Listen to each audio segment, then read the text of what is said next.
আমাদের অনন্য স্টোরি সকল প্রকার পার্ট গল্প দেখতে আমাদের চ্যানেলটি সাবস্ক্রাইব করে পাশে থাকা বেল আইকনটিতে ক্লিক করে অল নোটিফিকেশন অন করে দিন। এটা সেই রিং যেটা আমি প্রথম তোমার আঙ্গুলে পরিয়ে দেওয়ার সাথে সাথে প্রথম আমার ঠোঁটের পরশ তোমার হাতে এঁকে দিয়েছিলাম। কথা কিছুটা লজ্জা পেয়ে গেল। স্পর্শ কথাকে তার দিকে ঘুরিয়ে নিয়ে বলল, এই রিংটা আমি তোমার জন্য খুব স্পেশাল করে নিয়ে এসেছি, তুমি এটা হাত থেকে কখনো খুলবে না। স্পর্শ কথাকে আরো কিছুটা কাছে টেনে বলল, প্রথমবার যখন এই রিংটা তোমাকে পরিয়ে দিয়েছিলাম তখন তো হাতে চুমু দিয়েছিলাম, এখন আবার এই আংটিটা তোমাকে পরিয়ে দিলাম, এবার বলো তো এখন কোথায় চুমু দিব? কথা লাজুক মুখে মাথা নুইয়ে দাঁড়িয়ে আছে। স্পর্শ কথার মুখটা উঁচিয়ে তার অধর দিয়ে কথার অধর চেপে ধরল। কথা এবার আর স্পর্শকে বাধা দিল না, বরং নিজের হাত দিয়ে স্পর্শের চুল খামছে ধরল। প্রবলভাবে শীতল হাওয়া বইছে দুজনের শিরায় শিরায়, এজন্য এক অদ্ভুত অনুভূতি। এভাবে কিছুক্ষণ চলার পর আর সহ্য করতে না পেরে কথা হালকা হাতে স্পর্শকে ঠেলে সরিয়ে দিতে চাইল, কিন্তু স্পর্শ যেন কথাতে পুরোপুরি মিশে গেছে, ছাড়তে চাইছে না তাকে। কথা এবার তার সর্বস্ব দিয়ে স্পর্শকে ঠেলে সরিয়ে দিয়ে দূরে সরে গিয়ে ঘন ঘন নিঃশ্বাস ফেলছে। স্পর্শ নিঃশক্ত কণ্ঠে নিজের চুলে হাত বুলিয়ে চোখ বন্ধ করে চিৎকার করে বলল, আমি তোমাকে চাই কথা, খুব করে চাই, খুব খুব খুব বেশি পরিমাণে চাই। স্পর্শ চিৎকার না জানে কেউ শুনতে পেয়ে যায়। কথা দৌড়ে এসে স্পর্শের অধর চেপে ধরে বলল, কি করছেন আপনি? কেউ শুনতে পেয়ে যাবে তো। স্পর্শ সঙ্গে সঙ্গে কথাকে কোলে তুলে নিল। কথা বড় বড় চোখ করে স্পর্শের দিকে তাকিয়ে আছে। স্পর্শ দলনায় বসে তার কোলে কথাকে বসিয়ে দিল। কথাও হেসে তার দুহাত দিয়ে স্পর্শের গলা জড়িয়ে ধরে বলল, অনেকক্ষণ তো হলো, এবার নিচে যেতে হবে তো। স্পর্শ বলল, আমার নিচে যাওয়ার প্রয়োজন নেই, তুমি আমার সঙ্গে থাকলে আমার আর কিছুই প্রয়োজন নেই। কথা বলল, কথাকলি ডাকছেন কেন? আমার কাছের মানুষগুলো আমাকে আদর করে কথাকলি ডাকে। স্পর্শ কথাকে আরো একটু কাছে টেনে বলল, আমি তোমার সবচেয়ে কাছের মানুষ আর তুমি আমার। আমি জানি না তুমি বুঝতে পারছো কিনা কথা, আমি তোমাকে কতটা ভালোবাসি। কথা বলল, কেন ভালোবাসলেন আমায়? স্পর্শ বলল, তুমি তো আমাকে ভালোবাসতে পারছো বললে। কথা হেসে বলল, কি পেলেন আমার মধ্যে? স্পর্শ বললে, নিজের ভালোবাসার সুখ। কথা হেসে বলল, কবে থেকে ভালোবাসলেন আমায়? আমি তো কিছুই বুঝতে পারিনি। স্পর্শ বলল, কেন বুঝতে পারোনি? আমার তিলে তিলে সেই সময় কি তোমার চোখে পড়েনি? কোনো দিনও কোনো মেয়ের জন্য দুর্বল হইনি আমি। ভাবিনি কোনো মেয়ে আমার মনটাকে এভাবে এলোমেলো করে দেবে, পাগল করে দেবে আমাকে। বারবার তোমার থেকে পালিয়ে বেরিয়েছি যাতে তুমি আমাকে কাবু করতে না পারো, কিন্তু তোমার কাছে পুরোপুরি অসহায় ছিলাম আমি। আমাকে আমার মাঝে থাকতে দাওনি তুমি, চিনিয়ে নিয়েছো আমাকে। এবার খুশি হয়েছো তো তুমি? এবার ভালোবাসো আমাকে, মন প্রাণ উজাড় করে ভালোবাসো। আমি তোমার ভালোবাসা চাই, শুধু তোমার। কথা স্পর্শকে নিজের বুকে টেনে নিল। স্পর্শ কথার বুকে মাথা রেখে তাকে আরো কাছে টেনে নিয়ে বলল, আমি সব সময় তোমার এই জায়গায় থাকতে চাই কথা, আর তুমি আমার এই জায়গায়। স্পর্শ কথার হাত টেনে তার বুকে কথার হাতটা রেখে কথাটা বলল। ঠিক তখনই স্পর্শের ফোন বেজে উঠল, কিন্তু স্পর্শ কথার বুক থেকে নড়াচড়া করার চেষ্টাও করছে না। কথা তাকে সরিয়ে দিয়ে নিজেও তার কোল থেকে সরে গিয়ে বলল, ফোন রিসিভ করুন। স্পর্শ বিরক্তি মুখে ফোন হাতে নিয়ে দেখে আদিবা ফোন দিয়েছে। স্পর্শ কিছুটা বিরক্তি কণ্ঠে বলল, কি হয়েছে ভূপি? আদিবা উপাস থেকে বলল, কোথায় তুই স্পর্শ? আমাদের আত্মীয় স্বজন সব চলে এসেছে, সবাই তোকে দেখতে চাইছে। স্পর্শ আরো বিরক্তি নিয়ে বলল, আচ্ছা ঠিক আছে আসছি। স্পর্শ ফোন রেখে আশেপাশে তাকিয়ে দেখে কথা ছাদে নেই, পালিয়েছে তার থেকে। স্পর্শ হেসে নিচে নেমে গেল। কথাকে সিঁড়ি বেয়ে নামতে দেখে রাকা আদিবাকে ইশারা করে দেখালো। কথা নিচে নামতে রিমি তুলি কথার কাছে গিয়ে তাকে ঘেরাও করে ধরেছে। তুলি কথার কাঁধে হাত রেখে কানে কানে বলল, স্পর্শ ভাইয়া কয়টা কিস করেছে তোকে? নাকি এতগুলো কিস করেছে যে গুনতেই ভুলে গেছিস? কথা কানে হাত রেখে কিছু না শোনার ভান করলো। তুলি বলল, ও বুঝতে পেরেছি, বলতে চাইছিস না। রিমি কথার আঙ্গুলের রিংটা দেখিয়ে তুলিকে বলল, বলতে হবে না, এই দেখো তুলি, এই স্পর্শ কিন্তু চিহ্ন সাথে করে দিয়ে দিয়েছে। রিমি আর তুলি হাসছে আর কথা তাদের দিকে চোখ রাঙাচ্ছে। রাকা তীক্ষ্ণ দৃষ্টিতে এই সব কিছু লক্ষ্য করছে। কিছুক্ষণ পর স্পর্শ নিচে নেমে এলো। রাকা আদিবার উদ্দেশ্যে বলল, আন্টি, স্পর্শের সাথে সাথে এই মেয়েটাকেও কিন্তু এত সময় দেখা যাচ্ছিল না। এখন এই মেয়েটা উপর থেকে নেমে আসার সাথে সাথেই কিন্তু স্পর্শ উপর থেকে নেমে এসেছে। তার মানে এতক্ষণ তারা একসাথেই ছিল। আদিবা তীক্ষ্ণ চোখে কথার দিকে তাকিয়ে আছে। শাওন স্পর্শের দিকে এগিয়ে গিয়ে বলল, ভাই, বলতে পেরেছিস তো, নাকি এখনো বলতেই পারিসনি? স্পর্শ হাসলো। শাওনও হেসে বলল, হ্যাঁ, তার মানে সব ঠিকঠাক? স্পর্শ শাওনের কাঁধে হাত রেখে বলল, আমি আজ খুব খুশি শাওন, এত খুশি আমি আগে কখনো হইনি। থ্যাংক ইউ দোস্ত। স্পর্শ আর শাওন বুকে বুক মিলালো। জিমি তাদের কাছে এসে বলল, ও, তাহলে সব ক্রেডিট শাওনকে দেয়া হচ্ছে, আর আমি বুঝি কিছুই করিনি। স্পর্শ হেসে রিমির কানের কাছে আস্তে করে বলল, তোর গিফট আমি আগেই রেডি করে রেখেছি, কাল সাজ্জাদকে এখানে আসতে বলেছি। রিমির মুখে সঙ্গে সঙ্গে হাসি ফুটে উঠেছে। কথার তুলি দাঁড়িয়ে আছে। রাকা তাদের দিকে এগিয়ে গেল। রাকা কথার উদ্দেশ্যে বলল, হাই, তোমার নাম নিশ্চয়ই কথা? কথা রাকার দিকে তাকিয়ে ভুরু কুচকে বলল, হ্যাঁ। রাকা কথার দিকে হাত বাড়িয়ে দিল। কথাও রাকার সাথে হাত মিলিয়ে নিয়েছে। রাকা বলল, আমি রাকা খানম। আদিবা আন্টি আর আমার মা ছোটবেলার বন্ধু। ফ্যামিলি সহ অস্ট্রেলিয়ায় থাকি। বছরে একবার দেশে বেড়াতে আসি। অস্ট্রেলিয়ায় বাবার অনেক বড় ব্যবসা আছে। বাবা বিশাল সম্পত্তির মালিক, আর আমিও বাবার একমাত্র মেয়ে। রাকা আসলে কথাকে বুঝাতে চেয়েছিল সে খুব ধনী পরিবারের বিলং করে। কথাও রাকার কথা বুঝতে পারছে, কিন্তু রাকা তাকে কেন এই কথাগুলো শোনাচ্ছে সেটাই কথা সে বুঝতে পারছে না। কথা রাকাকে বলল, আমি সানজিদা মাহমুদ কথা, আহনাফ আঙ্কেলের অফিসের সামান্য একজন এমপ্লয়ি। বাবার নয়, দাদুর ছোটখাটো একটা ব্যবসা আছে। সেই সূত্রে বাবাও তার কিছুটা সম্পদের মালিক, আর আমিও বাবা মায়ের একমাত্র মেয়ে।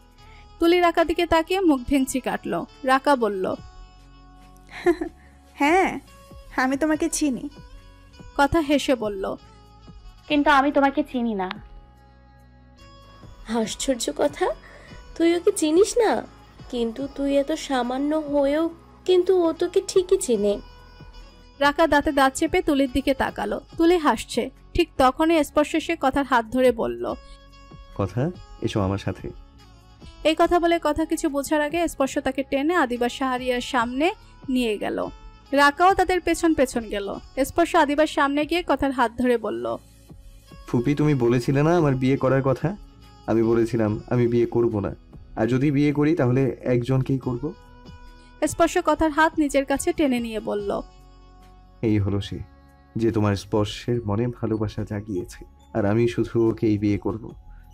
স্পর্শ বিশাল বড় ড্রয়িং রুমের মধ্যখানে কথাকে টেনে নিয়ে গিয়ে এখানে উপস্থিত থাকা সবার উদ্দেশ্যে উচ্চস্বরে বলল, এখানে উপস্থিত সবাই আমাদের খুব কাছের মানুষ, তাই আমি সবার সামনেই বলছি, আমি খুব শীঘ্রই বিয়ে করছি। এই হলো সে, বর্তমান নাম সানজিদা মাহমুদ কথা, আর ভবিষ্যতে সানজিদা শাহরিয়ার কথা। এই কথা বলে স্পর্শ কথার দিকে তাকিয়ে হাসলো, কিন্তু কথার মুখে কোনো হাসি নেই। এই সব কিছু তার মাথার উপর দিয়ে যাচ্ছে। কথা ভাবতেই পারেনি স্পর্শ সবার সামনে এভাবে তাকে পরিচয় করিয়ে দিবে। কথার ভীষণ লজ্জা পাচ্ছে। কথার লজ্জা মিশ্রিত মুখ দেখে স্পর্শ আবারও হাসলো। আনাফ শাহরিয়ার আর সুরভির মুখে হাসি। আজ তাদের ছেলে নিজের মুখে বিয়ের কথা বলেছে। আনাফ সুরভির উদ্দেশ্যে বলল, দেখো সুরভি, তোমার ছেলে তার ভালোবাসার দরজা পুরোপুরিভাবে খুলে দিয়েছে। এই দরজা আর বন্ধ হওয়ার নয়। সুরভি ছলছল ঝুঁকিয়ে ছেলের দিকে তাকিয়ে আছে। শাওন, রিমি, তুলি সবাই হাততালি দিল। স্পর্শ এভাবে সবার সামনে কথাকে পরিচয় করিয়ে দিবে আদিবা বুঝতেই পারেনি। আদিবার মুখে কোনো হাসি নেই। সে ক্ষিপ্ত চোখে কথার দিকে তাকিয়ে আছে। রাকার মনের ভিতর এবার যেন ঝড় শুরু হয়ে গেছে। নিজের মনের কথা নিজের পছন্দের মানুষকে বলতেই পারল না, তার আগেই সে অন্য কারো হয়ে গেল। কিন্তু রাকা তো স্পর্শকে নিয়ে এভাবে কখনো ভাবেনি। রাকা ভেবেছে সে স্পর্শের সামনে গিয়ে দাঁড়ালে স্পর্শ তার প্রেমে দেওয়ানা হয়ে যাবে, যেমন অন্য ছেলেরা হয়। কিন্তু স্পর্শ কি এমন পেল কথার মাঝে যে তাকে স্পর্শের মনেই ধরল না? আদিবা স্পর্শের কাছে গিয়ে তার হাত থেকে কথার হাত ছাড়িয়ে দিয়ে বলল, স্পর্শ, আমরা এই ব্যাপারে পরে কথা বলবো। কথা আদিবার কথা বুঝতে পেরে এখান থেকে সরে গেল। স্পর্শ কথা যাওয়ার দিকে তাকিয়ে ভুরু কুচকাল। আদিবা এক হাতে স্পর্শকে আর এক হাতে রিমির হাত ধরে তাদের আত্মীয় স্বজনদের কাছে চলে গেল। কথা অন্যমনস্ক হয়ে কিছু একটা ভাবছে। তুলি কথার কাছে এগিয়ে গেল। তুলি কথার দিকে তাকিয়ে বলল, কি ভাবছিস কথা? কথার সঙ্গে সঙ্গে ভাবনা কেটে গেল। কথা চিন্তিত মুখে বলল, তুলি স্পর্শ আমাকে জিজ্ঞেস করছিল আমি কাউকে ভালোবাসি কিনা। আমি ওনাকে না বলেছি। আচ্ছা তুই বলতো, আমার কি সাজিদ ভাইয়ার কথা ওনাকে জানানো উচিত ছিল? তুলি বলল, কথা, স্পর্শ ভাইয়া তোকে জিজ্ঞেস করেছে তুই কাউকে ভালোবাসিস কিনা, কিন্তু তুই তো সাজিদ ভাইয়াকে ভালোবাসিস না। তাহলে তুই কেন সাজিদ ভাইয়ার কথা স্পর্শ ভাইয়াকে বলবি? কথা বলল, হ্যাঁ, আমি সেই জন্য স্পর্শকে সাজিদ ভাইয়ার কথা বলিনি। কিন্তু যখন এই বাড়ি থেকে বিয়ের প্রস্তাব নিয়ে যাবে, তখন ওই বাড়ির সবাই এই বিয়ের প্রস্তাব কিভাবে নেবে আমি সেটাই ভাবছি। আর তখন তো স্পর্শও জেনে যাবে সাজিদ ভাইয়ার কথা।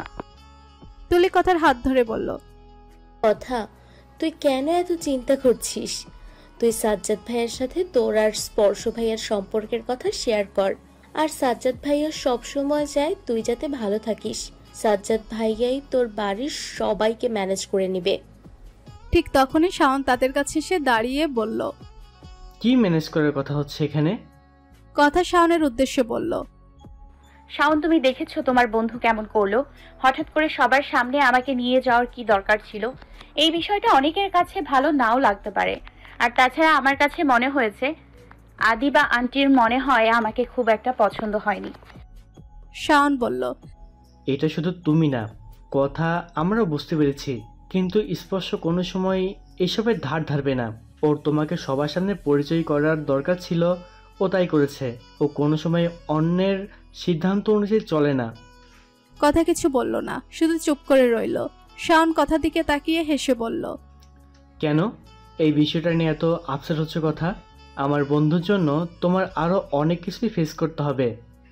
তুলি শাওনের উদ্দেশ্যে বলল, কথা, তুই শুধু এই বিষয়টা নিয়ে আপসেট না শাওন, কথা সাজিদ ভাইয়ের ব্যাপারটা নিয়েও আপসেট হয়ে আছে। শাওন কথার দিকে ভুরু কুচকে বলল, তুমি কি স্পর্শকে সাজিদের কথা বলে দিয়েছো? কথা বলল, না, কিন্তু স্পর্শ যখন জানতে পারবে তখন সে কিভাবে বিষয়টা নেবে সেটাই ভাবছি। আমার মনে হয় স্পর্শকে আগে থেকে সবকিছু বলে দেওয়া উচিত। শাওন বলল, হ্যাঁ, স্পর্শকে আগে থেকে সবকিছু বলতে হবে, কিন্তু তুমি না। আমি স্পর্শকে এই বিষয়ে সবকিছু বুঝিয়ে বলবো। তোমার মুখে সাজিদের কথা শুনলে স্পর্শের মনে নেগেটিভ চিন্তা আসতে পারে, কিন্তু আমি ওকে বুঝিয়ে বললে ও ঠিকই বুঝবে। তুমি তোমার বাড়ির দিকটা সামলিয়ে নাও, আমি স্পর্শকে সামলিয়ে নিব। এই অনুষ্ঠানটা শেষ হয়ে যাক, তারপর এই বিষয়ে আমি স্পর্শের সাথে কথা বলবো। শাওনের কথা শুনে কথার মনটা এখন কিছুটা হালকা হলো। তুলি কথার হাত ধরে বলল, এবার খুশি হয়েছিস তো? এখন এসব চিন্তা মাথা থেকে ঝেড়ে ফেলে দে। কিছুক্ষণ পর স্পর্শ গিটার হাতে নিয়ে উপর থেকে নিচে নেমে এলো। স্পর্শের হাতে গিটার দেখে সবাই বুঝতে পারছে স্পর্শ গান গাইবে। সুরভি খুব খুশি হলো। সুরভি আনাপের মুখে শুনেছে তার ছেলে তার মতোই গানের গলা পেয়েছে। খুব সুন্দর গান গায় স্পর্শ। স্পর্শ নিচে নামতে আদিবা স্পর্শের কাছে গিয়ে বলল, স্পর্শ, গান গাইবি বাবা? স্পর্শ বলল, হ্যাঁ। বিশাল বড় ড্রয়িং রুমের সবাই নিচে আসন পেতে বসলো। স্পর্শ আশেপাশে তাকিয়ে দেখে কথা, শাওন আর তুলি দূরে দাঁড়িয়ে কথা বলছে। রিমি স্পর্শকে বলল, আমি ওদের ডেকে নিয়ে আসছি। রিমি এই কথা বলতে বলতে স্পর্শ গিটার হাতে নিয়ে তাদের দিকে এগিয়ে গেল। সবাই সাজিদের ব্যাপারে কথা বলছিল। স্পর্শকে আসতে দেখে সবাই চুপ করে গেল। স্পর্শ ভুরু কুচকে বলল, কি কথা হচ্ছে এখানে? কেউ কোনো উত্তর দিল না। স্পর্শ কথার দিকে তাকিয়ে দেখে কথার মুখে বিষণ্ণতার ছাপ। স্পর্শ কথার কাছে গিয়ে বলল, কি হয়েছে কথাগুলি? তোমার মুখে এমন বিষণ্ণতার ছাপ কেন? তুমি কি ফুপির কথায় কষ্ট পেয়েছো? কথা সঙ্গে সঙ্গে বলল, না, আমি কোনো কষ্ট পাইনি। স্পর্শ কথার হাত ধরে বলল, চিন্তা করো না কথাগুলি, তোমার আর আমার মধ্যে আমি কাউকে অ্যালাউ করব না, সে যে কেউ হোক।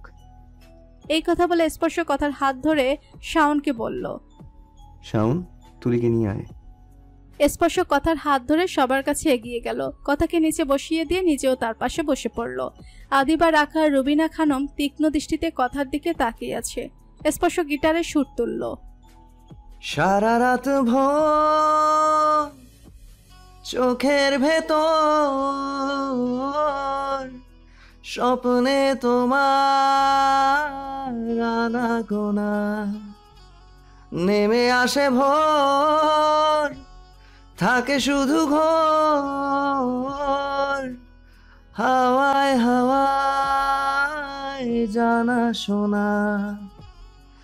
তুমি দেখা দিলে তাই মনে জাগে প্রেম প্রেম কল্পনা।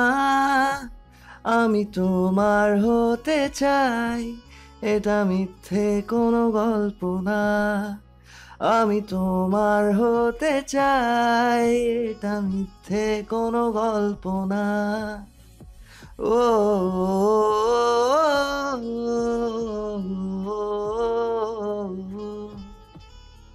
অনেক রাত হয়ে গেছে। সাজ্জাদ বারবার কথার ফোনে ফোন করে যাচ্ছে, কিন্তু কথা ফোন রিসিভ করছে না।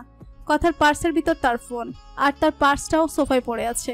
সাজ্জাদ সরাসরি স্পর্শের ফোনে ফোন করলো। স্পর্শ ফোন রিসিভ করে বলল, হ্যাঁ সাজ্জাদ বলো। ওপাশ থেকে সাজ্জাদ বলল, স্পর্শ কথা কোথায়? ও ফোন রিসিভ করছে না কেন? স্পর্শ আশেপাশে তাকিয়ে দেখে কথা কোথাও নেই, তার পার্সটা সোফায় পড়ে আছে। স্পর্শ বলল, ওকে কিছু বলতে হবে? সাজ্জাদ বলল, ওকে বলো আমি ওকে নিতে আসছি। স্পর্শ বলল, তার কোনো দরকার নেই, আমি ওকে বাড়ি পৌঁছে দিব। এই কথা বলে সাজ্জাদ কিছু বলার আগে স্পর্শ ফোন রেখে দিল।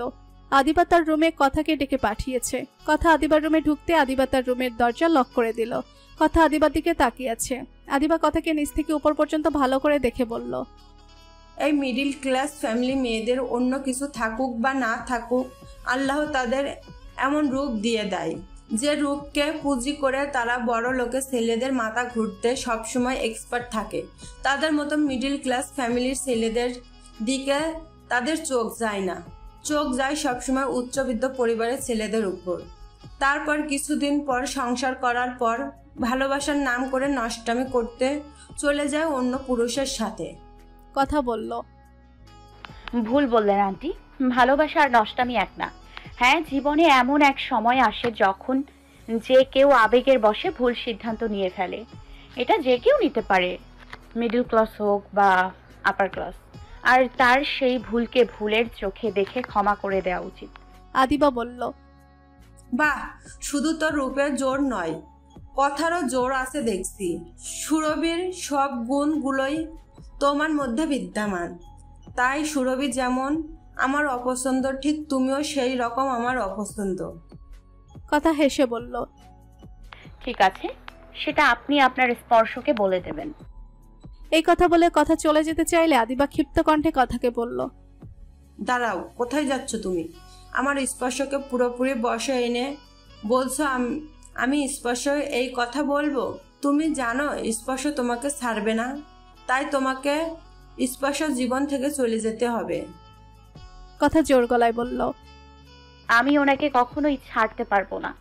স্পর্শ এতটা জীবন খুব কষ্ট নিয়ে জীবন পার করেছে, আর এখন উনি আমার মাঝে ওনার ভালোবাসা খুঁজে পেয়েছে, ওনার সুখ খুঁজে পেয়েছে, আর আমিও ওনাকে কথা দিয়েছি সারা জীবন ওনার পাশে থাকবো, কখনো ছেড়ে যাব না। তাই আমি নিজে থেকে কখনোই ওনাকে ছাড়তে পারবো না। হ্যাঁ, উনি যদি আমাকে ছাড়তে চান তাহলে আমি ওনার জীবন থেকে চলে যাব, এর আগে নয়। আদিবা বলল, ছাড়বে কি করে? ছাড়ার জন্য কি আর ধরেছ নাকি? আমি আগেই বুঝতে পেরেছিলাম তুমি ওকে কখনোই ছাড়তে রাজি হবে না। আমার স্পর্শ জীবনের দুর্ভাগ্য হয়ে এসেছো তুমি। কথা হেসে বলল, আপনার স্পর্শের জীবনের সৌভাগ্য হয়ে এসেছি আমি। আদিবা বলল, চুপ করো, আর একটা কথাও বলবে না তুমি। আমি আমার স্পর্শের জন্য মেয়ে ঠিক করে ফেলেছি। আমার বন্ধুর মেয়ে রাকা, ধনী পরিবারের একমাত্র মেয়ে, অস্ট্রেলিয়ায় থাকে, বাবার পুরো সম্পত্তির মালিক। শিক্ষা দীক্ষা আচার আচরণ আমাদের সাথে যায়। আমার স্পর্শের জন্য পারফেক্ট একটা মেয়ে, ওর সাথেই আমার স্পর্শের বিয়ে হবে। আজকের পর থেকে আমার স্পর্শের আশেপাশে তুমি ঘেঁষার চেষ্টাও করবে না, আর যদি করো তার ফল কিন্তু ভালো হবে না। কথা জোর গলায় বলল, আমি বললাম তো, আমাকে এসব বলে লাভ নেই। আপনি আপনার স্পর্শকে বোঝাতে পারলে আমি আর কখনোই তার জীবনে আসার চেষ্টাও করব না। আদিবা ক্ষিপ্ত কণ্ঠে কথাকে বলল, তুমি এখনই আমার সামনে থেকে চলে যাও। কথা সঙ্গে সঙ্গে দরজা খুলে এই রুম থেকে বেরিয়ে গেল। কথা সিঁড়ি দিয়ে নামতে যাবে ঠিক তখনই রাকা কথার সামনে এসে দাঁড়ালো। রাকা তার ছেলের হাসি হেসে বলল, আদিবা আন্টি তোমাকে ওনার রুমে কেন ডেকেছিল? কথা হেসে বলল, ওনার একমাত্র আদরের ভাইপো একমাত্র বউ হব তো আমি, তাই আমাকে আদর করতে ডেকে নিয়ে গিয়েছিলেন। রাকা এক চোখ কপালে তুলে হেসে বলল, সো ফানি কথা, তুমি তো খুব মজা করে কথা বলতে পারো। হ্যাঁ, এইসব বলেই তো স্পর্শকে ভুলিয়েছি, তাই না? তুমিও চেষ্টা করে দেখতে পারো, কাজ হলে তো হতেও পারে। রাকা বলল, আমার কাছে যা আছে তা তোমার কাছে নেই, তাই আমার এসবের কিছুই দরকার পড়ে না। কথা বলল, ঠিক তেমনই আমার কাছে যা আছে তা তোমার কাছে নেই, তাই স্পর্শকে আমার কাছ থেকে কখনোই তুমি নিতে পারবে না। এই কথা বলে কথা সিঁড়ি বেয়ে নিচে নেমে গেল। রাকা কথা যাওয়ার দিকে তাকিয়ে বলল, ঠিক আছে কথা, সময়ে বলে দিবে স্পর্শ আমার হয় নাকি তোমার। কথা নিচে নেমে সোফায় তার পার্স দেখতে না পেয়ে সোফার কুশন উল্টে পাল্টে তার পার্স খুঁজতে লাগলো। স্পর্শ পেছন থেকে বলল, কি করছেন ম্যাডাম? কথা পেছন ফিরে দেখে স্পর্শ পিছনে হাত দিয়ে দাঁড়িয়ে আছে। কথা উদ্বিগ্ন হয়ে বলল, এখানে আমার পার্সটা ছিল, সেটা খুঁজে পাচ্ছি না। স্পর্শ হেসে তার হাতে থাকা পার্সটা কথার সামনে এনে দিয়ে কথার কানের কাছে আস্তে আস্তে করে বলল, মূল্যবান জিনিস সবসময় নিজের কাছে রাখতে হয় কথাগুলি, না হলে যে কেউ সেটা চুরি করে নিতে পারে। কথা হেসে তার পার্সটা হাতে নিয়ে বলল, যা আমার ভাগ্যে আছে চোখে চোখে না রাখলেও তা কেউ আমার কাছ থেকে ছিনিয়ে নিতে পারবে না। যা আমার তা শুধু আমারই থাকবে। স্পর্শ কথার কাছে আরো কিছুটা এগিয়ে গিয়ে বলল, পুরোপুরি ভাগ্যের উপর ছেড়ে দিলে তো হবে না কথাগুলি, মূল্যবান জিনিসটার উপর যত্নশীল হতে হবে। আমার মতো আমি কিন্তু আমার মূল্যবান জিনিসকে খুব যত্ন করতে পছন্দ করি, খুব আগলে রাখতে পছন্দ করি, খুব খুব আদর করতে পছন্দ করি। স্পর্শর নিঃশক্ত চোখ দেখে কথা হেসে স্পর্শকে হাত দিয়ে ঠেলে দূরে সরিয়ে দিয়ে বলল, ঠিক আছে, শিখে নিব আপনার কাছ থেকে। কথা তার পার্স থেকে তার ফোন বের করে দেখে সাজ্জাদের অনেকগুলো মিসড কল। কথা সাজ্জাদকে ফোন করতে গেলে স্পর্শ বলল, ফোন করার দরকার নেই, তোমাকে না পেয়ে তোমার ভাইয়া আমাকে ফোন করেছিল। কথা স্পর্শের দিকে তাকিয়ে বলল, ভাইয়া কি বলেছে? স্পর্শ মুস্কি হেসে বলল, বলেছে তোমাকে সারা জীবনের জন্য এই বাড়িতে রেখে দিতে। কথা স্পর্শকে মুখ ভেঙচি কেটে বলল, ভাইয়া নিশ্চয়ই আমাকে তাড়াতাড়ি বাড়িতে যেতে বলেছে, আমাকে এক্ষুনি চলে যেতে হবে। এই কথা বলে কথা চলে যাওয়ার জন্য পা বাড়াতে স্পর্শ কথার হাত ধরে বলল, এই কোথায় যাচ্ছ? বলেছি না আমি আমার মূল্যবান জিনিসকে খুব যত্ন করতে জানি, আর আমার জীবনের সবচেয়ে মূল্যবান জিনিস হলে তুমি, আর তোমাকে এই রাতের বেলা একা একা আমি কি করে যেতে দিতে পারি? কথা ভুরু কুচকিয়ে বলল, আপনার কাছে আমি জিনিস, আমি কি কোনো বস্তু? হ্যাঁ। স্পর্শ বলল, তুমি আমার জীবন। কথা হেসে স্পর্শের কাছ থেকে চলে গেল। কথা সুরভির কাছে গিয়ে বলল, আন্টি অনেক রাত হয়ে গেছে, আমাকে এখন যেতে হবে। সুরভি কথার কপালে চুমু দিয়ে বলল, ঠিক আছে, কাল সকাল সকাল চলে আসিস। কথা হেসে বলল, আচ্ছা ঠিক আছে। স্পর্শ দূর থেকে তাদের দিকে তাকিয়ে আনমনেই তার মুখে হাসি ফুটে উঠল। আদিবা শাহরিয়া তীক্ষ্ণ দৃষ্টিতে তাদের দিকে তাকিয়ে আছে। কথা শাওন, তুলি আর রিমির কাছ থেকে বিদায় নিয়ে বাড়ি থেকে বেরিয়ে গেল। স্পর্শ কথার পেছন পেছন চলে গেল। স্পর্শে যাওয়া দেখে রাকা তীক্ষ্ণ চোখে তাদের যাওয়ার দিকে তাকিয়ে আছে। স্পর্শ গাড়ি ড্রাইভ করছে। কথা চুপ করে বসে থাকা দেখে স্পর্শ কথার দিকে তাকিয়ে দেখে কথা খুব গভীরভাবে কিছু একটা ভেবে যাচ্ছে। স্পর্শ কথার হাত ধরে হ্যাঁচকা টানে কথাকে তার বুকের সাথে মিশিয়ে নিল। কথা স্পর্শের বুকে মুখ গুজে নিয়েছে। স্পর্শ কথার মাথায় চুমু দিয়ে বলল, কি হলো আমার বাচাল কথাগুলি এত নীরব কেন?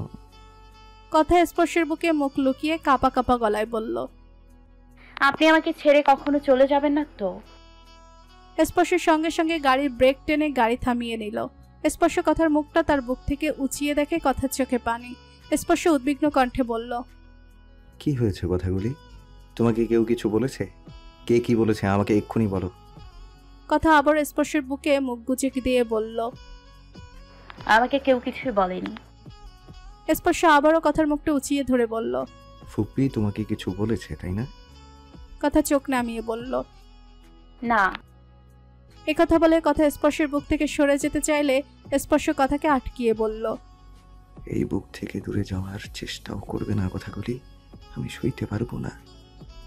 স্পর্শ কথার মাথাটা তার বুকের সাথে মিশিয়ে নিয়ে সঙ্গে সঙ্গে গাড়ি স্টার্ট দিল। গাড়ি এসে থামলো কথার বাড়ির সামনে। কথা এবার স্পর্শের বুক থেকে সরে গিয়ে বলল, আমি যাই। স্পর্শ কিছু না বলে শুধু কথার দিকে তাকিয়ে রইল। কথা গাড়ি থেকে নেমে বাড়ির ভেতরে চলে গেল। স্পর্শ এবার দাঁতে দাঁত চেপে গাড়ি স্টার্ট দিল। তার চোখের সামনে শুধু কথার কান্না ভেজা চোখ দুটো চিত্র ভেসে উঠছে। কথা বাড়ির ভেতর ঢুকতেই দেখে তার মা আর সাজ্জাদ রুমের ড্রয়িং রুমের সোফায় বসে আছে, হয়তো তার জন্য অপেক্ষা করছে। আফিফা বেগম কথার কাছে এসে বলল, এত দেরি কেন করলি কথা? তোর দাদু বাবা সবাই জিজ্ঞেস করছিল তুই এসেছিস কিনা। আমি আর সাজ্জাদ কোনোভাবেই ওদের বুঝতে দেইনি তুই বাড়িতে নেই। সাজ্জাদ বলল, আচ্ছা ঠিক আছে মা, এখন ওসব কথা বাদ দাও। সাজ্জাদ বাড়ির সদর দরজা লাগিয়ে কথার কাছে এসে বলল, ঘরে গিয়ে ফ্রেশ হয়ে ঘুমিয়ে পড়ো, আমারও খুব ঘুম পেয়েছে, তোর জন্য এতক্ষণ অপেক্ষা করছিলাম। কথার ইচ্ছে ছিল স্পর্শের কথা সে সাজ্জাদের কাছে সবকিছু বলবে, কিন্তু এমনিতেই অনেক রাত হয়ে গেছে আর সাজ্জাদেরও ভীষণ ঘুম পেয়েছে, তাই কথা বলতে গিয়েও ভাইকে বলতে চাইল না। সাজ্জাদ কয়েক কদম হাঁটতে আবার থেমে গিয়ে বলল, কথা, আমি কাল তোর বসের বাড়িতে যেতে পারবো না। সন্ধ্যায় আমার অফিস থেকে ফোন এসেছিল, আমাকে কাল রাতে অফিসের কাজে কয়েকদিনের জন্য ঢাকার বাইরে যেতে হবে। তুই স্পর্শকে বুঝিয়ে বলিস। কথা বলল, ভাইয়া তুমি তো কাল সন্ধ্যায় অনুষ্ঠান থেকে এসেও তোমার অফিসের কাজে রওনা দিতে পারবে। মিস্টার স্পর্শ বাড়িতে এসে আমাকে ইনভাইট করে গেছে, না গেলে কেমন দেখাবে না বলো? আফিফা বলল, হ্যাঁ সাজ্জাদ কথা ঠিকই বলেছে, তুই ওখান থেকে এসে না হয় তোর অফিসের কাজে রওনা হবি। সাজ্জাদ বলল, আচ্ছা ঠিক আছে, চেষ্টা করব। সাজ্জাদ তার রুমে চলে গেল।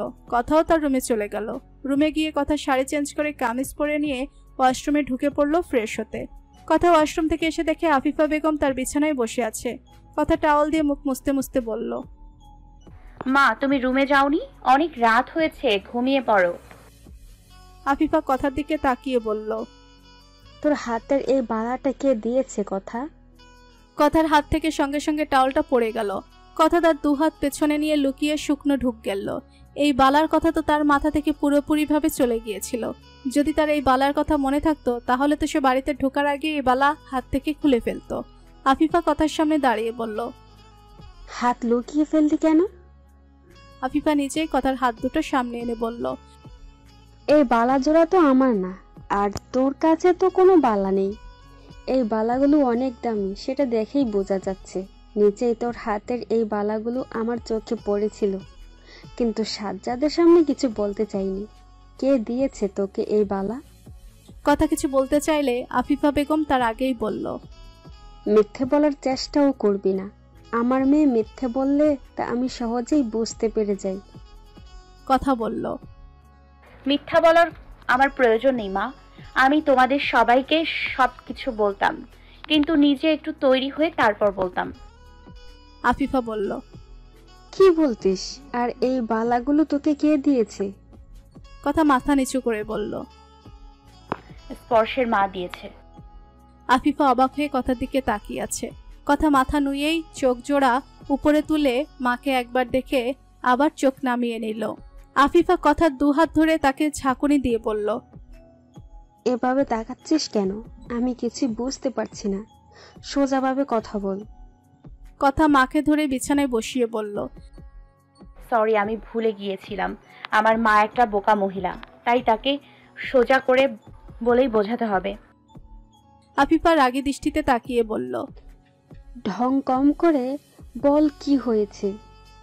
কথা বলল, আমি কি করব মা, আমার কিন্তু কোনো দোষ নেই। স্পর্শের মা তার ওই হ্যাং হওয়া কম্পিউটারের বউ করার জন্য আমাকে পছন্দ করে নিয়েছে, আর বলেছে তাদের বাড়ির অনুষ্ঠানের পর আমাদের বাড়িতে বিয়ের প্রস্তাব নিয়ে আসবে।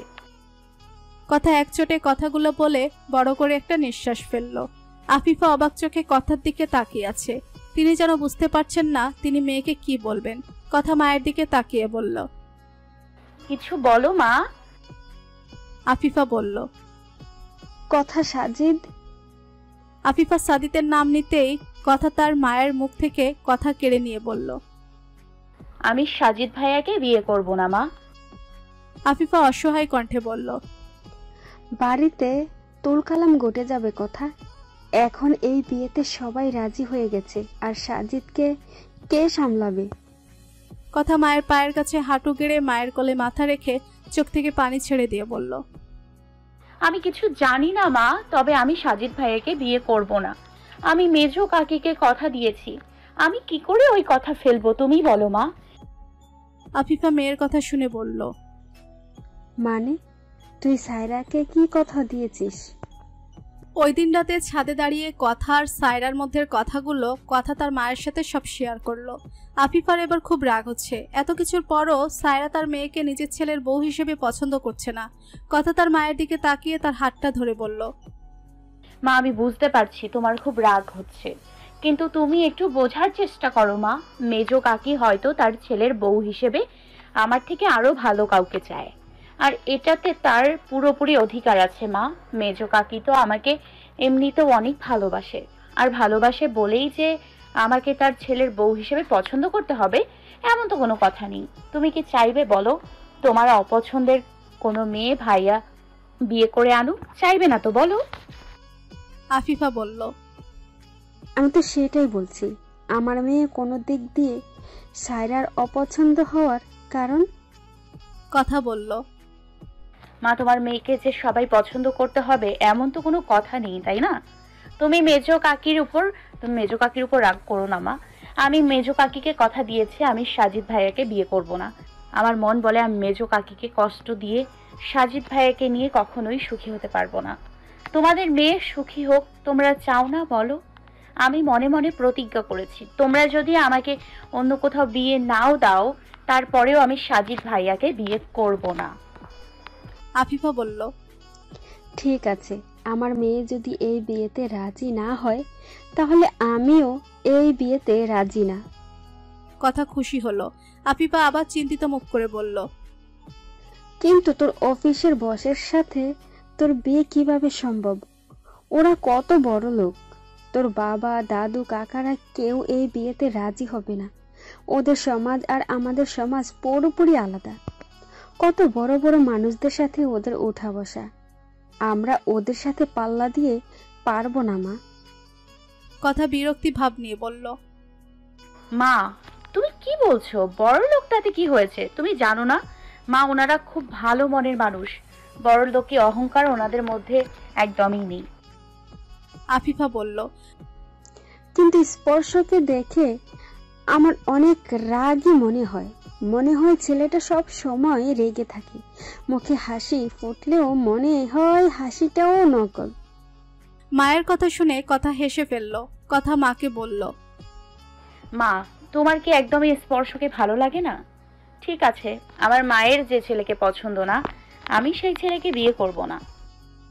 আফিফা বলল, না ভালো লাগে না, আসলে ওই রকম না। ছেলেটা দেখতে মাশাআল্লাহ খুব সুন্দর। কথা মনে মনে হাসলো। আফিফা মেয়ের মুখটা উঁচিয়ে ধরে বলল, স্পর্শের সাথে তুই সুখী হবি তোমা। কথা মাথা নুয়ে হেসে লাজুক কণ্ঠে বলল, মা স্পর্শ আমাকে অনেক ভালোবাসে। আফিফা বুড়ো কুচকিয়ে বলল, স্পর্শ তোকে নিজের মুখে এই কথা বলেছে? কথা মায়ের হাত ধরে বলল, শুধু আমাকে না মা, আজ উনি ওনার বাড়িতে থাকা সব আত্মীয় স্বজন বন্ধু বান্ধবের সামনে বলেছে উনি আমাকে ভালোবাসেন, আর বিয়ে করলে একমাত্র আমাকেই বিয়ে করবেন। আফিফা এই কথা শুনে খুব খুশি হলো। আফিফা হাসি মুখে বলল, সত্যি ওই ছেলে তোকে ভালোবাসে?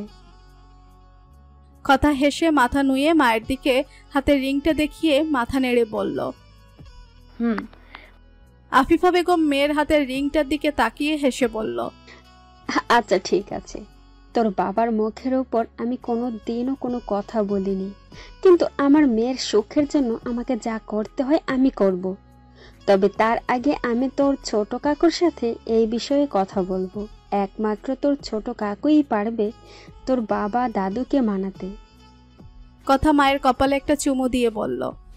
মা তুমি এত ভালো কেন? আফিফা হাসলো। স্পর্শ গাড়ি ড্রাইভ করে বাড়ির সামনে গাড়ি রেখে সোজা বাড়ির ভেতরে চলে গেল। স্পর্শ বাড়ির ভেতরে গিয়ে আদিবা শাহরিয়ারের সামনে দাঁড়িয়ে বলল, তুমি কথাকে কি বলেছো ফুপি? আদিবার সাথে সাথে সবাই অবাক চোখে স্পর্শের দিকে তাকালো। আদিবা আশেপাশে তাকিয়ে স্পর্শকে বলল, আমি এই বিষয়ে তোর সাথে পরে কথা বলবো স্পর্শ। স্পর্শ জোর গলায় বলল, না, এক্ষুনি কথা বলতে হবে। আদিবা আবারও আশেপাশে তাকিয়ে স্পর্শের হাত ধরে উপরে তার রুমে নিয়ে গেল। রুমে গিয়ে আদিবা বলল, স্পর্শ তোর কি মাথা খারাপ হয়ে গেছে? এতগুলো মানুষের সামনে একটা বাইরের মেয়ের জন্য তুই আমার সাথে এভাবে কথা বলছিস? স্পর্শ বলল, সরি ফুপি, তবে তুমি আমাকে বলো তো, কথা বাইরের মেয়ে কিভাবে হয়? আমি তো মাত্র 2 ঘন্টা আগেই সবার সামনে বললাম আমি কথাকে ভালোবাসি, আমি ওকে বিয়ে করব, ও আমার জীবন। তুমি তো আমাকে ভালোবাসো, আর আমি যাকে ভালোবাসি তাকে তুমি বাইরের মেয়ে কোন অ্যাঙ্গেলে বলতে পারো?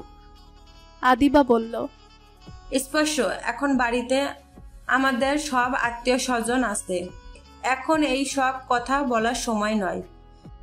স্পর্শ বলল, কিন্তু কথার সাথে তো তুমি এই আত্মীয় স্বজনের মাঝেই কথা বলেছিলে, আর আমি মনে করি না আমার সাথে তোমার কথা বলতে আলাদা সময়ের প্রয়োজন হবে। আমার যা বলার আমি তোমাদের সবাইকে তা বলে দিয়েছি। আমি বিয়ে করব, আর কথাকেই বিয়ে করব। আমি চাই না এই নিয়ে আর দুবার কোনো কথা হোক। এই কথা বলে স্পর্শ চলে যেতে চাইলে আদিবা ক্ষিপ্ত কণ্ঠে বলল, তুই তোর বাবার মতো ভুল করছিস স্পর্শ। স্পর্শ হেসে আদিবার দিকে তাকিয়ে বলল, আমি বাবার মতো মানুষ চিনতে ভুল করি না ফুপি। আমি জানি তুমি আমার জন্য চিন্তা করো। তুমি আমার জন্য চিন্তা করো না ফুপি, আমি কখনোই ঠকবো না। আদিবা বলল, এই মিডল ক্লাস ফ্যামিলি মেয়েগুলোই চিন্তার কারণ। তুই এই মেয়ের মন ভোলানো রূপ মুগ্ধ হয়ে গেছিস স্পর্শ, তাই তুই বুঝতেই পারছিস না এই মিডল ক্লাস ফ্যামিলির মেয়েরা সম্পর্ক ভাঙতে দুবার ভাবে না। স্পর্শ বলল, ভুল ফুপি, সমস্যা মিডল ক্লাস ফ্যামিলিতে নয়, সমস্যা কারো কারো মনে। তাই সব মানুষকে এক চোখে দেখা ঠিক না। আদিবা বলল, আমি তোকে আবারও বলছি স্পর্শ, তুই আরো একটু ভাব, ওই মেয়ের সাথে আমাদের যায় না।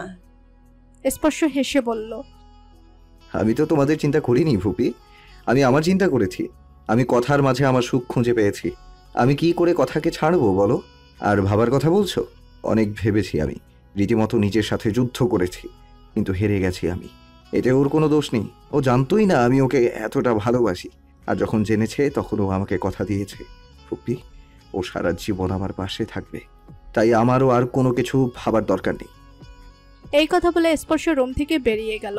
আদিবা দাঁতে দাঁত চেপে মনে মনে বলল, এই কথার বিষয়টা আমি পরে দেখছি, আগে সুরভির ব্যবস্থা করে নেই। কোনো এক নির্জন জায়গায় স্পর্শের বুকে মাথা রেখে কথা চুপ করে বসে আছে। কথাকে বুকের সাথে মিশিয়ে নিয়ে স্পর্শ নিশ্চিত মনে চোখ বন্ধ করে নিয়েছে। হঠাৎ করে তাদের সামনে এক সুদর্শন পুরুষ এসে দাঁড়িয়ে নরম স্বরে ডাকলো। কথা চোখ খোলা স্পর্শের বুক থেকে সরে গিয়ে হাসি মুখে দাঁড়িয়ে পড়ল। স্পর্শ ছেলেটার দিকে বুড়ো কুচকিয়ে তাকালো। সুদর্শন পুরুষটা কথার দিকে হাত বাড়িয়ে দিল। স্পর্শের নজর কথার দিকে পড়তে স্পর্শ দেখে কথা হাসি মুখে ছেলেটার হাত ধরে চলে যাচ্ছে তাকে ছেড়ে। স্পর্শের চোখ সঙ্গে সঙ্গে ছলছল করে উঠল। স্পর্শ চিৎকার করে বলল, কথা, তুমি আমাকে ছেড়ে কোথাও যেতে পারবে না। কিন্তু কথা তার দিকে ফিরেও তাকালো না, চলে গেল তাকে ছেড়ে ওই ছেলেটার হাত ধরে। স্পর্শের সঙ্গে সঙ্গে ঘুম ভেঙে গেল। এমন একটা স্বপ্ন দেখলো সে, বড় বড় করে নিঃশ্বাস ফেলছে। পাশে থাকা টেবিল থেকে কাপা কাপা হাতে এক গ্লাস পানি ঢকঢক করে খেয়ে নিল। ফোন হাতে নিয়ে দেখে রাত 3টা বাজে। এমন একটা বাজে স্বপ্ন দেখে পুরোপুরি ঘুম ছুটে গিয়েছে তার চোখ থেকে। বালিশটা খাটের সাথে সোজা করে রেখে বসে থাকা অবস্থায় বালিশে মাথা ফেলে দিল। এমন একটা স্বপ্নে না চাইতেও প্রশ্ন আসছে স্পর্শের মনে, সত্যি কি চলে যাবে কথা তাকে ছেড়ে? স্বপ্ন সত্যি হয়ে যাবে না তো? ছোটবেলায় স্পর্শ প্রতি রাতে এরকম ধরনের স্বপ্ন দেখত। ছোট্ট স্পর্শ চিৎকার করে খুব কাঁদছে, তার বাবার চোখেও নীরব কান্না। কিন্তু তাদের সেই কান্নাকে উপেক্ষা করে তার মা চলে যাচ্ছে অন্য এক পুরুষের হাত ধরে। ফিরেও তাকালো না তাদের দিকে। আস্তে আস্তে মায়ের প্রতি ঘৃণা জন্মেছে, আর সেই খারাপ স্বপ্ন তার পিছু ছেড়ে দিয়েছে, কিন্তু পুরোপুরি ছাড়েনি। যেদিনই আড়াল থেকে মায়ের ছবি হাতে নিয়ে বাবার চোখে পানি দেখত, সেদিন রাতেই সেই স্বপ্নে স্পর্শের চোখে এসে আবারও ভর করত। কিন্তু আজ তার স্বপ্নে তার মা নয় কথা ছিল, আর ছিল অন্য এক পুরুষ, কিন্তু সেই মুখটা স্পর্শ এখনো পুরোপুরি ভুলে গেছে। মনে করতে পারছে না সেই মুখটা। কেন এমন একটা স্বপ্ন দেখলো সে, কিন্তু পরক্ষণেই নিজের মনকে সান্ত্বনা দিয়ে বলল, এটা তো শুধুমাত্র স্বপ্ন। হয়তো ফুপির কথাগুলোই আমার স্বপ্ন হয়ে ধরা দিয়েছে। কিন্তু যখন কোনো মানুষ কোনো জিনিস নিয়ে ভয় পায়, তখন সেই ভয় তার স্বপ্নে এসে ধরা দেয়। তাহলে কি আমি সত্যি কথাকে নিয়ে ভয় করি? কিন্তু আমি তো কথাকে বিশ্বাস করি। তাহলে কেন আমি ওকে নিয়ে ভয় পাচ্ছি? না, আমি কথাকে নিয়ে কোনো ভয় করি না।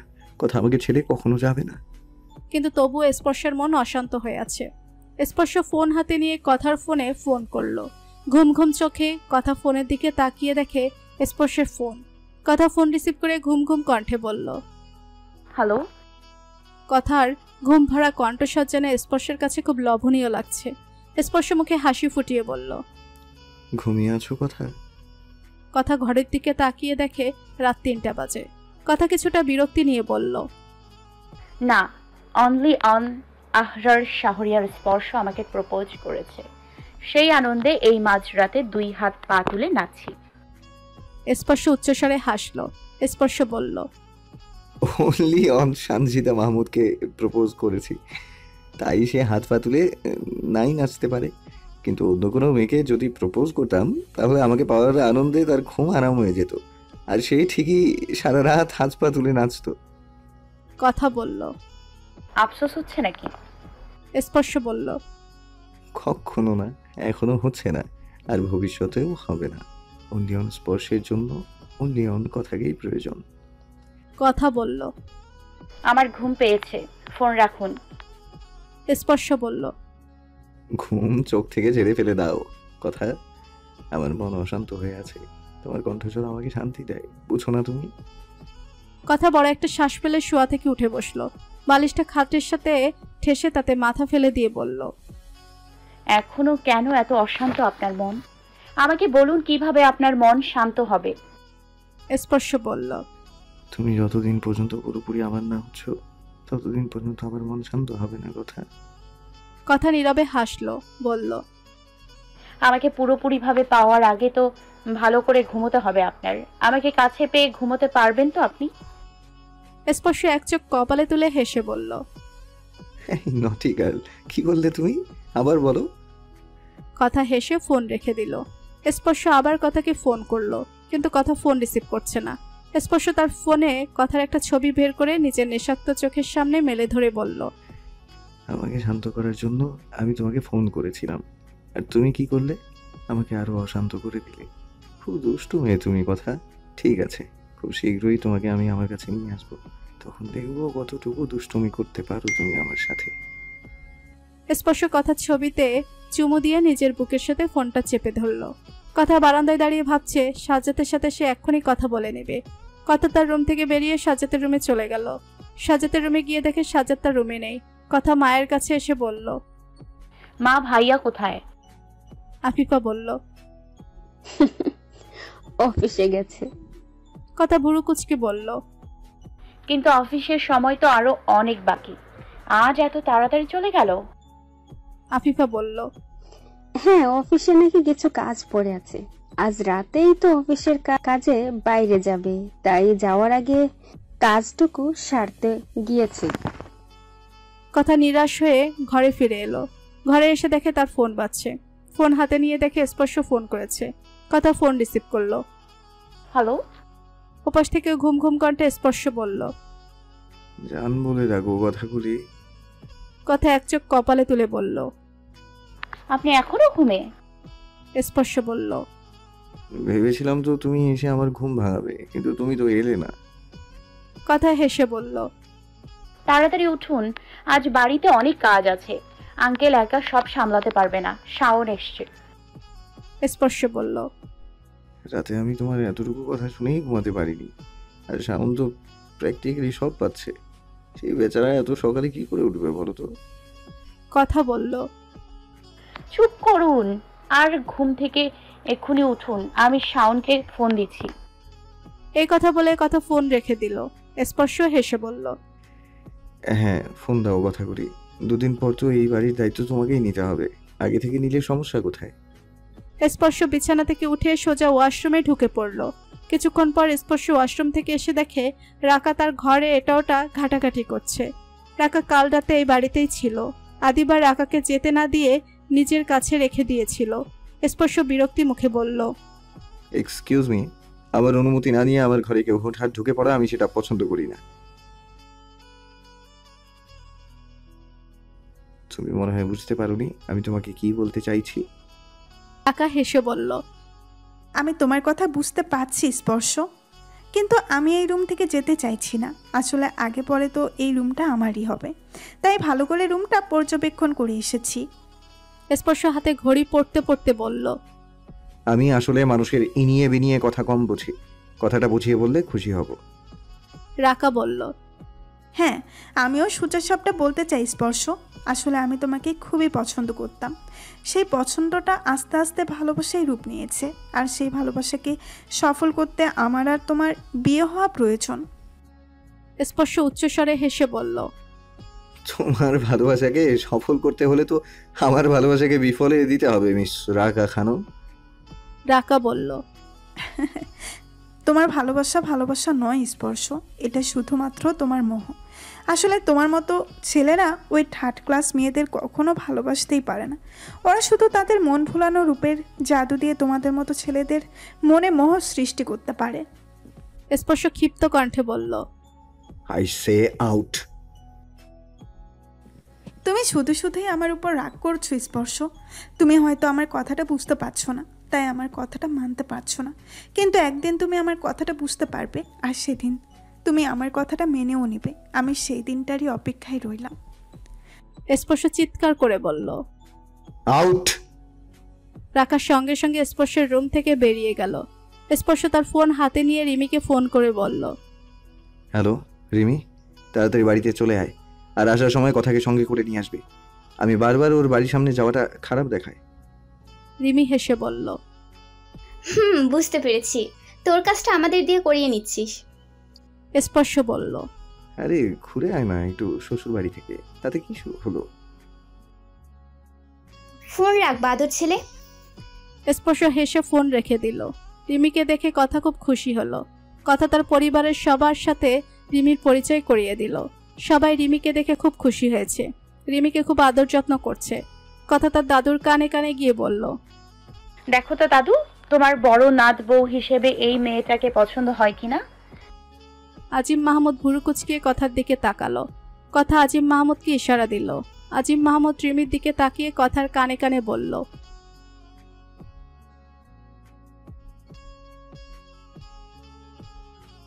তোমার কথা শুনে তো মনে হচ্ছে তোমার বাবা অনেক ধনী, তাহলে তুমি চাকরি করো কেন? রিমি বলল, আন্টি, জার্নালিস্টের চাকরি আমার এক প্রকার শখ বলতে পারেন, তাই আমি এই বিষয়ে পড়াশোনা করেছি। আর তাছাড়া মেয়েদের নিজের একটা পরিচয় দরকার আছে, সেই জন্যই আমার চাকরি করা। রিমি আশেপাশে তাকাচ্ছে। কথা রিমির পাশে বসে হেসে রিমিকে বলল, সে এখন বাড়িতে নেই। আমি যদি জানতে পারতাম তুমি বাড়িতে আসবে, তাহলে কিন্তু তাকে যে করেই হোক বাড়িতে রেখে দিতাম। আমি এখানে কাউকে দেখতে আসিনি, আপনার হ্যাং হওয়া কম্পিউটার আমাকে পাঠিয়েছে, তাই তাড়াতাড়ি রেডি হয়ে নিন।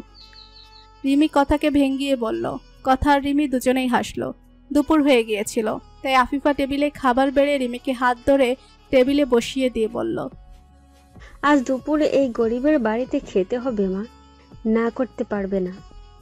রিমি হেসে বলল, আচ্ছা ঠিক আছে, আপনি আমাকে হাত ধরিয়ে খাবারের সামনে বসিয়ে দিয়েছেন, আমি কি খাবার না খেয়ে যেতে পারি? সবাই খুশি হলো। সায়রা কথাকে বলল, কথা তুইও তোর বন্ধুর সাথে খেয়ে নে মা, আমরা পরে খেয়ে নিব। কথা আর রিমি একসাথে বসে দুপুরের খাবার খেয়ে নিল। ওদিকে স্পর্শ খাবার না খেয়ে বারবার কথার ফোনে ফোন করছে।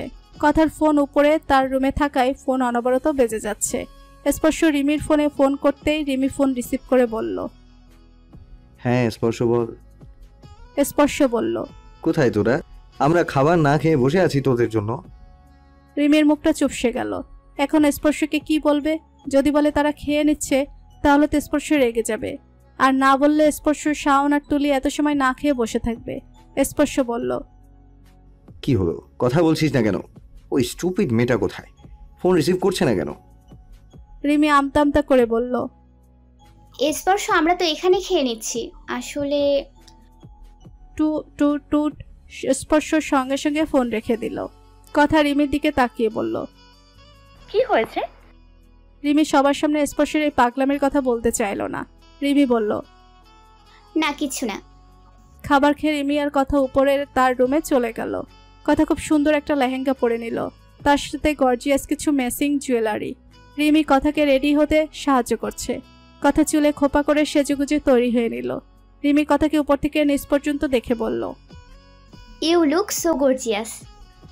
কথা আর রিমি স্পর্শের বাড়িতে ঢুকতেই তুলি তাদের দিকে এগিয়ে এসে বলল, তোমরা এত দেরি করলে কেন? ওইদিকে স্পর্শ ভাইয়া রাগ করে না খেয়ে ঘরে গিয়ে বসে আছে। রিমি কপাল চাপড়িয়ে বলল, আমি এটাই ভেবেছিলাম। কথা বুড়ো কুচকিয়ে বলল, কি হয়েছে? না খেয়ে রাগ করে বসে আছে কেন? রিমি কথাকে সবকিছু বললে কথা বলল, এটা একটু বেশি বাড়াবাড়ি।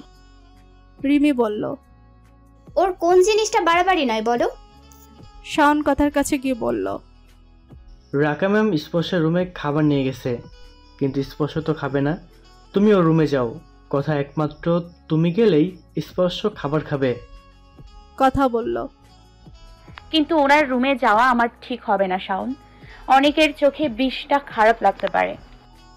সুরভি কথার কাছে এসে বলল, অনেকক্ষণ তোর জন্য ছেলেটা অপেক্ষা করছিল তোর সাথে একসাথে খাবার খাবে বলে। এখন রাগ করে না খেয়ে বসে আছে। কিছুক্ষণ পরে গেস্টরা চলে আসবে। এখন না খেলে দুপুরে ওর আর খাওয়াই হবে না। আমার কথা তো শুনবেই না। ওর ফুপিও গিয়েছিল, উনিও ফিরে এসেছেন। এবার রাকা গেছে। রাকাকে দেখে আরও রেগে যেতে পারে। তুই জামা, তুই গেলেই ও খেয়ে নিবে। কথা আর কিছু না বলে স্পর্শের রুমের দিকে চলে গেল। রাকা খাবার হাতে নিয়ে দাঁড়িয়ে আছে। স্পর্শ ক্ষিপ্ত কণ্ঠে বলল, রাকা, তুমি প্লিজ এখান থেকে যাও। আমার ভীষণ মাথা ধরেছে, আমার একটু রেস্ট নিতে হবে। রাকা খাবারের ট্রেটা হাত থেকে রেখে প্লেটে খাবার বাড়তে বাড়তে স্পর্শকে বলল, কিন্তু আমি তোমাকে খাবার না খাইয়ে তো যাবো না স্পর্শ। তোমার জন্য আমিও না খেয়ে বসে আছি, কিন্তু ওই মেয়েটা তো ঠিকই খেয়ে নিয়েছে। তুমি কেন ওর জন্য এত কষ্ট পাচ্ছ বলো তো? তুমি বুঝতে পারছো না স্পর্শ, ও শুধু তোমাকে ওর নাকের ডগাই করে ঘুরে যাবে, কিন্তু তোমাকে কখনোই ভালোবাসবে না। শুধু ভালোবাসার অভিনয় করে নিজের ফায়দা হাসিল করে যাবে। স্পর্শ দাঁতে দাঁত চেপে হাত মুঠো বন্ধ করে নিল।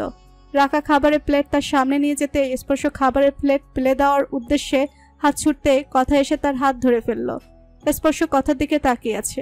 কথা রাকার দিকে তাকিয়ে বলল, স্পর্শকে খাওয়ানোর জন্য অনেক কথা খরচ করেছো তুমি। আমার খুব ভালো লেগেছে তোমার কথাগুলো শুনে। রাকা কথার দিকে তাকিয়ে ভুরু কুচকালো। কথা রাকার হাত থেকে খাবারের প্লেটটা নিয়ে বলল, তুমি খাবারটা আমাকে দিয়ে দাও। এবার আমি একটু কথা খরচ করে দেখি ওনাকে খাওয়ানো যায় কিনা। হ্যালো, আমাদের একটু একা ছেড়ে দেয়া যাবে প্লিজ?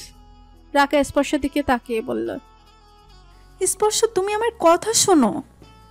স্পর্শ ক্ষিপ্ত কণ্ঠে চিৎকার করে বলল, প্লিজ। রাকা স্পর্শের রাগ বুঝতে পেরে সঙ্গে সঙ্গে রুম থেকে বেরিয়ে গেল। স্পর্শ রাকার পেছন পেছন গিয়ে দরজা লাগিয়ে দিল। দরজা লাগানোর শব্দে রাকার বুক কেঁপে উঠল, তার চোখ ছলছল করে উঠল। স্পর্শ দরজা লাগিয়ে বড় বড় পা ফেলে কথার সামনে গিয়ে কথার হাত থেকে খাবার প্লেটটা রেখে কথাকে একটানে বুকে টেনে নিল। স্পর্শ কথার গালে স্লাইড করতে করতে বলল, কেন এত দেরি করলে কথাগুলি? আমি সেই সকাল থেকে তোমার জন্য অপেক্ষা করছিলাম। তোমাকে দেখার তৃষ্ণা যে আমার ক্রমশই বাড়ছে। আমি কি করব বলো? কথা তার দুহাত দিয়ে স্পর্শের গলা জড়িয়ে ধরে বলল, আমাকে আপনি বলেছেন সেই কথা? স্পর্শ বলল, নিশ্চয়ই এখনো তোমার ফোন চেক করনি। ফোনটা হাতে নিয়ে দেখো, কথাগুলি 56টা কল আর মেসেজ গিয়েছে তোমার ফোনে। কথা বলল, আচ্ছা ঠিক আছে, ভুল হয়ে গেছে আমার, বুঝতে পারিনি। একটা টক্সিক লাভার আমার কপালে জুটেছে, তাই এখন থেকে সব সময় ফোন হাতে রাখবো। স্পর্শ উচ্চস্বরে হাসলো। স্পর্শ কথাকে আরো কাছে টেনে নিয়ে কথার কপালের সাথে নিজের কপাল ঠেকিয়ে বলল, টক্সিক সাইকো যে কোনো নাম দিতে পারো, কিন্তু জেনে রেখো যতই টক্সিক আর সাইকো হই না কেন, তোমার জন্য সারা জীবন পাগল থাকবো। পাগল প্রেমিক আমি শুধু তোমার প্রেমে। কথা স্পর্শের কাছ থেকে নিজেকে ছাড়িয়ে নিয়ে বলল, বুঝতে পেরেছি, কিন্তু পাগলামো করতে গেলেও তো নিজের শরীরে শক্তি দরকার, আর তার জন্য খাবার দরকার। এই কথা বলে কথা স্পর্শের সামনে খাবারের প্লেট হাতে নিয়ে দাঁড়ালো। স্পর্শ হা করে বলল, যদি কেউ খাইয়ে দেয় তাহলেই খাবো। কথা মুস্কি হেসে চোখ নামিয়ে নিল। স্পর্শ বলল, এটা তুমি প্র্যাকটিস হিসেবে নিতে পারো, কারণ বিয়ের পরও তো আমাকে প্রতিনিয়ত তোমাকেই খাইয়ে দিতে হবে, আর তার কয়দিন পর আমাদের ওয়াওয়াকে। কথা বড় বড় চোখ করে স্পর্শের দিকে তাকালো। স্পর্শ উচ্চস্বরে হাসলো।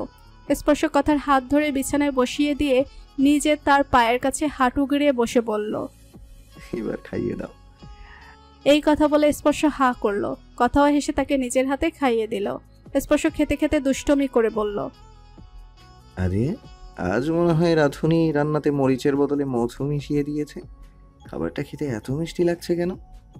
কথা বলল, কথা না বলে তাড়াতাড়ি খেয়ে নিন, বাইরে অনেক কাজ। সেই কাজ রেখে আপনি রাগ করে না খেয়ে বসে আছেন। স্পর্শ বলল, তুমি আমার সামনে থাকলে সব কাজ ঠিকঠাক মতো হবে। কথাগুলি। খাওয়া শেষে কথা হাত দিয়ে প্লেটটা নিয়ে ট্রেতে রাখলো। স্পর্শ তার পেছনে গিয়ে কথা চুলের খোপা খুলে দিয়েছে। কথা তার চুলে ধরে স্পর্শের দিকে ভুরু কুচকিয়ে তাকিয়ে বলল, এটা কি করলেন? স্পর্শ কথার কোমর টেনে তাকে জড়িয়ে ধরে বলল, খুব সুন্দর লাগছে, চুলগুলো খোলা রাখলে আরো সুন্দর লাগবে। এই কথা বলে স্পর্শ কথার হাত ধরে টেনে তাকে ড্রেসিং টেবিলের আয়নার সামনে নিয়ে দাঁড় করালো। স্পর্শ চিরুনি হাতে নিয়ে নিজের হাতে কথা চুল আশ্রাতে আশ্রাতে বলল, তোমার এই লম্বা চুলের প্রেমেও পড়েছি আমি। তোমার মধ্যে এমন কিছু নেই যার প্রেমে আমি পড়িনি, তাই তো তোমার জন্য পাগল হয়ে গেছি আমি। কথা শুধু আয়না স্পর্শকে দেখছে। স্পর্শ আয়নার সামনে দাঁড়িয়ে কথার পেছন থেকে তাকে জড়িয়ে ধরে কথার চুল সরিয়ে দিয়ে কথার গলায় মুখ ডুবিয়ে দিল। কথা সঙ্গে সঙ্গে চোখ বন্ধ করে নিল। শরীরের শিরা উপশিরায় এক শীতল হাওয়া বয়ে যাচ্ছে তার। স্পর্শ কথার গলা ঘাড়ে ছোট ছোট চুমু এঁকে দিচ্ছে। স্পর্শ চোখ উঠিয়ে আয়নায় তাকিয়ে দেখে কথা চোখ বন্ধ করে বড় বড় নিঃশ্বাস ফেলছে। স্পর্শ মুস্কি হাসল। কথা স্পর্শ থেকে নিজেকে ছাড়িয়ে নিয়ে দরজা খুলে দৌড়ে চলে গেল। স্পর্শ কথা যাওয়ার দিকে তাকিয়ে হাসছে। বিকেল হয়ে এসেছে। আদিবা শাহরি আর সুরভিকে তার রুমে ডেকে নিলেন। সুরভি আদিবার রুমে ঢুকতে আদিবার রুমের দরজা লক করে সুরভিকে বলল, দেখো সুরভি, তুমি আমার ভাইয়ের জীবনে ফিরে এসেছো, তাতে আমার কোনো আপত্তি নেই। আমি বুঝতে পারছি ওই সময় তোমার বয়স কম ছিল আর আবেগের বয়সে একটা ভুল করে ফেলেছিলে, কিন্তু তুমি এখন নিজের ভুল বুঝতে পেরে ফিরে এসেছো। তখন আহনাব আর স্পর্শ তোমার থেকে দূরে চলে গিয়েছিল, সব কিছুই পরিস্থিতির উপর চলে গিয়েছিল। সুরভির চোখ থেকে পানি ঝরছে। আদিবা সুরভির হাত ধরে বলল, কিন্তু এই সব কিছু আমি বুঝতে পারছি, আমাদের কাছে আত্মীয় স্বজন বুঝতে পারছে, কিন্তু অন্যরা কি এই সব কিছু বুঝবে? সুরভির চোখে পানি নিয়ে বলল, আপনি আমাকে কিছু বলতে চাইছেন আপা? আপনি সোজাসাপটা ভাবে সেটা বলতে পারেন। আদিবা বলল, সুরভি, কিছুক্ষণ পর এই বাড়িতে সব গেস্টরা চলে আসবে। আজকের পার্টিতে আহনাবকে বন্ধু বান্ধব আর তার সাথে কাজ করার অনেক বড় বড় লোকজন আসবেন। স্পর্শের বন্ধু বান্ধবও আসবে। ওরা সবাই জানে তুমি ফিরে এসেছো, কিন্তু তাদের মন থেকে কিন্তু তোমার চলে যাওয়ার ঘটনাটা মুছে যায়নি। তোমাকে সামনে দেখলে যে কোনো সময় যে কেউ কিছু একটা বলে ফেলতে পারে, আর সেই কথা যদি আহনাব শুনে তাহলে সে খুব কষ্ট পাবে, সাথে সাথে সে ভীষণ লজ্জাও পাবে। আমার বেশি ভয় হচ্ছে স্পর্শকে নিয়ে। এসব কোনো কথা যদি স্পর্শের কানে যায় তাহলে স্পর্শ খুব রেগে যাবে। স্পর্শ তোমার প্রতি পজিটিভ হচ্ছে, এই সব কথা শুনে তার মনে আবার তোমার প্রতি ঘৃণা জন্মাতে পারে। তাই আমি বলছিলাম এই অনুষ্ঠানটা তোমার জন্য আয়োজন করা হয়েছে, তোমার তো এখানে না থাকলেও চলবে। কিছুক্ষণ পরেই সব গেস্টরা চলে আসবে। সবাই চলে আসার আগে তুমি বাড়ি থেকে কিছুক্ষণের জন্য চলে যাও। সব গেস্টরা রাতে চলে যাওয়ার পর তুমি তখন ফিরে এসো। আদিবা শাহরিয়ারের কথা শুনে সুরভির চোখ দিয়ে অনবরত পানি পড়ছে, কিন্তু সুরভিরও মনে হচ্ছে আদিবা ঠিকই বলেছে। সুরভি চায় না স্পর্শ তাকে আর ঘৃণা করুক, আর তার জন্য আহনাব লজ্জিত হোক, সেটাও চায় না। সুরভি বলল, আচ্ছা ঠিক আছে আপা, আমি আপনার ভাইকে বলে কিছুক্ষণের জন্য বাড়ি থেকে চলে যাচ্ছি। আদিবা বলল। আহনাবকে জানিয়ে গেলে আহনাব তোমাকে কখনোই যেতে দিবে না সুরভি। আমার মনে হয় তুমি আমার কথাটা গুরুত্ব দিচ্ছ না। তুমি এই অনুষ্ঠান ছেড়ে যেতে চাইছো না, ঠিক আছে, সেটা তোমার ব্যাপার, কিন্তু আমি তোমার ভালোর জন্যই কথাটা বলেছিলাম। সুরভি বলল।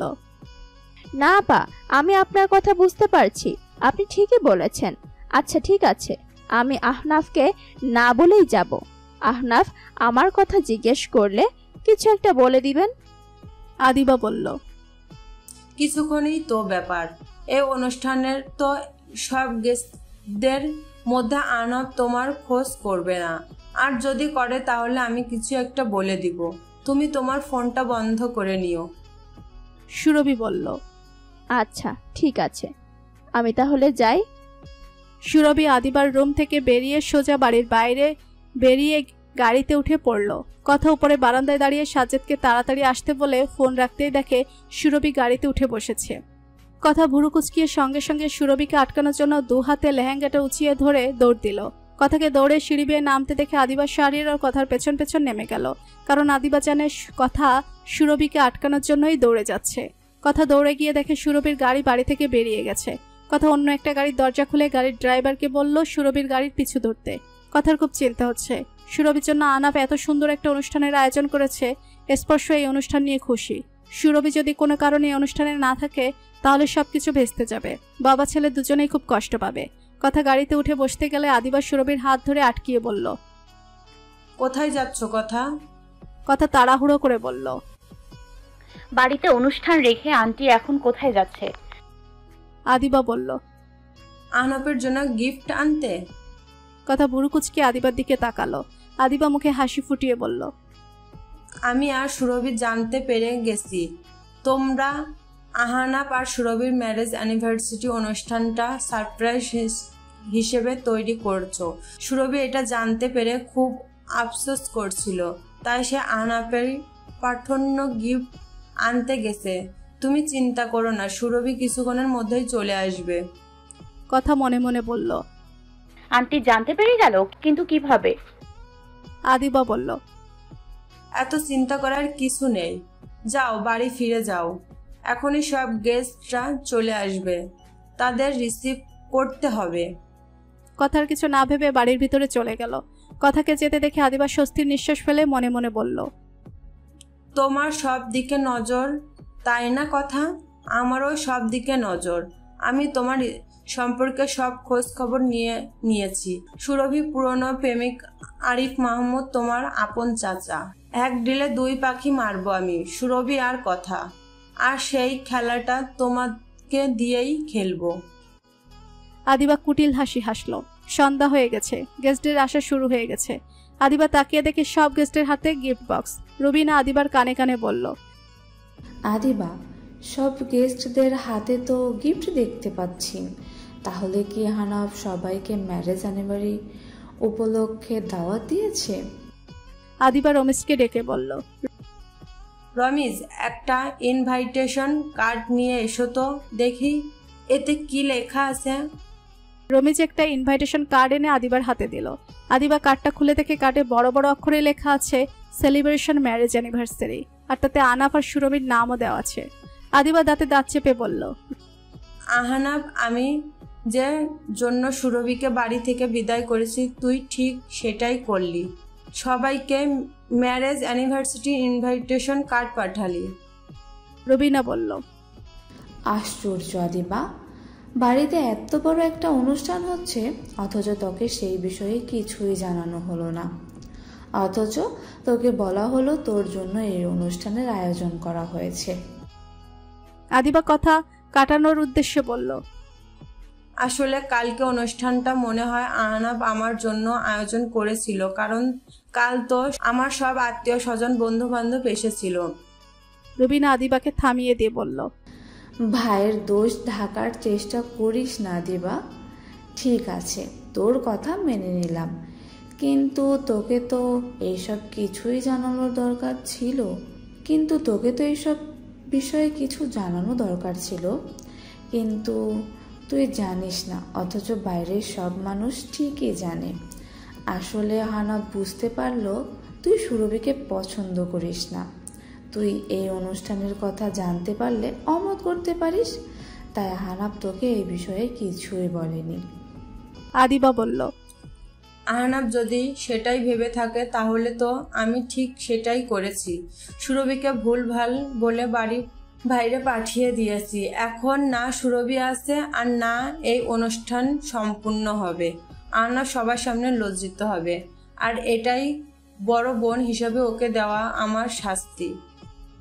সুরভি বাড়িতে নেই। একমাত্র আদিবা আর কথাই জানে সুরভি বাড়িতে নেই। কথা বারবার সুরভির ফোন করছে, কিন্তু সুরভি ফোন বন্ধ। কথা খুব অস্থির হয়ে আছে।